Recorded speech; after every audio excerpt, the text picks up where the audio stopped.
Hi, this is Harvey Droke, producer of District City. And this is the director of District City, Jervey Staley Jr.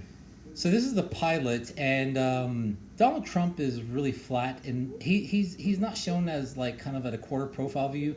I want to show him really flat to kind of make him more of a one-dimensional character. I know he hates that, but I mean, it fits him. And this character, her name is Vanessa Garr, last name as Rossi Garr, because this was supposed to be Rossi's mom. I remember Keith and I tried for a while to link in how this was going to be Rossi's mother in the series, but we never made it happen. Nice move.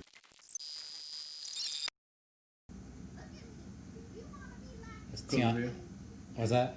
Cookville. That's the town that I'm from, where I think everybody looks like this. That's Tiana's voice again. So Tiana does all the female characters in this entire series. I can tell you, super talented. Very talented. There's four men who do the male roles and one female who does the female roles. Believe it or not, she does more. His AIDS debut character with his swastika armband. He's actually my favorite character. He's a lot of people's favorite characters. If you notice, Skiff there had jeans on. Throughout the rest of the series, he has khaki pants. And here is Dolan's debut. Mm-hmm. All these clips from what's it called, Blade Runner, Karn, all throughout the school. Mm-hmm. A whiskey bottle on his desk means he drinks during school.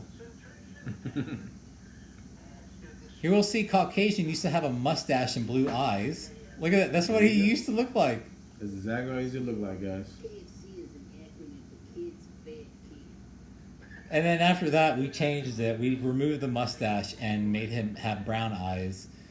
So that's why we never saw a Caucasian with that look ever again. Mm-hmm. Do you have anything else to say during this? Nah. Okay, we'll just kind of skip ahead. Steinbergers.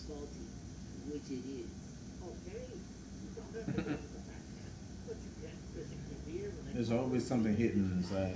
So this is where it's clear that we don't have a director yet to kind of establish our shots. So it looks very like freelance because it is. It's not until episode 3 where Jervey becomes director of the episode and starts directing all of our shots. So right now it looks really kind of weird. They're still good though.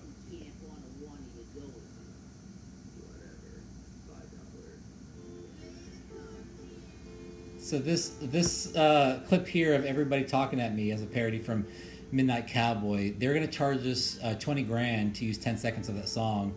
We ended up saving money by just doing it ourselves, so it's free. And this is our background artist Aisha Irene did. This is probably one of my favorite scenes in episode 1. Mm-hmm.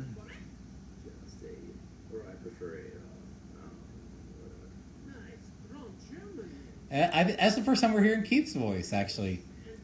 Very first time we're ever hearing Keith's... No, I think he was the AG's. Mm-hmm.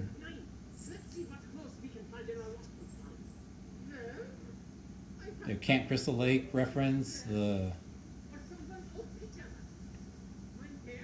blue shirt, the shirt that turned to blue. Yeah, the dress, and then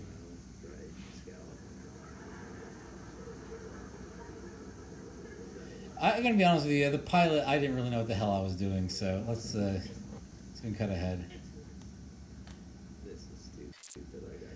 Here's Tiana's voice again.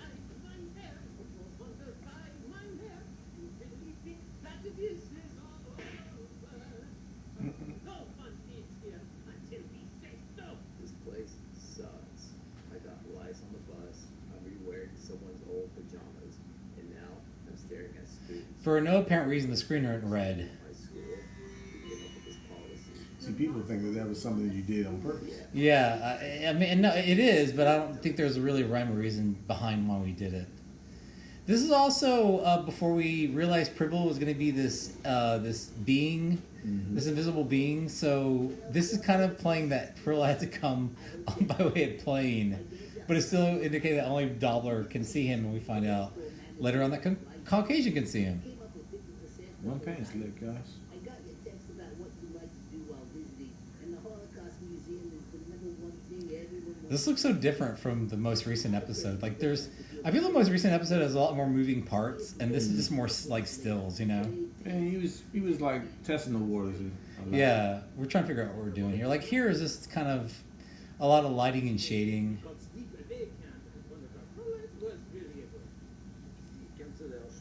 Okay, let's move ahead.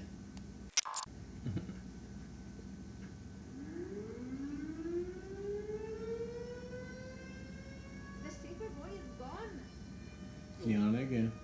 This is actually back in the day when they just kind of just did their dialogue without asking very many questions, and then now they're definitely always like challenging what their characters are saying. So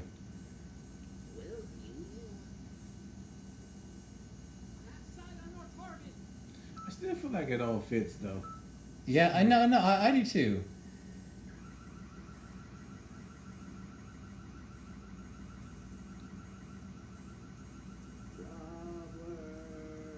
I escaped from the concentration. You guys see the hidden message there on his arm? That's right, the eights. So this is kind of wrapping up this episode. We didn't have very much to say about it, but I did this like really neat figure where like one side of the screen was black and white, and the other side of the screen was color. And then when he accepts his faults, then he turns into color. I think I was trying to be a little more avant-garde there, but I don't know. It doesn't really. And this is the first time we see the entire group together. This is the first time we see all of them. Those shorts I have on are really, really short. They're really short. Look at your mustache. The blue eyes. So there's an episode in episode 3 where Aid asks Caucasian, "Didn't you used to have blue eyes?" And he's referring to this episode because.